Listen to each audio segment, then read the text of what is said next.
Free fire game খেলতে শুরু করি 2020 সালে। এলাকার ভাই ব্রাদার গুলোকে দেখতাম রাতে এক জায়গায় বসে বসে শুধু চিল্লাচিল্লি করতো।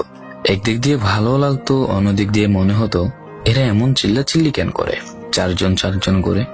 তারপর তাদের কথা মতো তাদের মতোই শুরু করি ফ্রি ফায়ার গেম। প্রথম দিন গেম খেলে রাত জেগেছি 11টা, যেটা ছিল রাত জেগার প্রথম কারণ এবং প্রথম ভালোবাসা। এলাকার বন্ধুরা মিলে রাত হলেই আড্ডার আসর দিয়ে বসতাম আর শুরু করতাম গেম খেলা। সবাই তখন গেম খেলা নতুন শুরু করি। এত পরিমাণ আনন্দ ছিল গেমটিতে যে বলে বোঝানো সম্ভব না। তখন ভালো কোনো ফোন ছিল না, ল্যাগ করতো, তবুও খেলতাম। আব্বু আম্মুর কি পরিমাণ বকাঝকা খেয়েছি সেটা বলা বাহুল্য। অনেকদিন তো স্কুলও যাইতাম না, বন্ধুরা বসে গেম খেলতাম। কিছু টাকা জুগিয়ে কয়েক মাস পর একটা লেভেল আপ পাস ছিল না, 200 টাকায় বোধ হয় 800 ডায়মন্ড পাওয়া যেত। তো সেখান থেকে 800 ডায়মন্ড থেকে একটা অলক ক্যারেক্টার নিই। আর সেই অলক ক্যারেক্টার ছিল তখনকার সময়ের সবচেয়ে দামি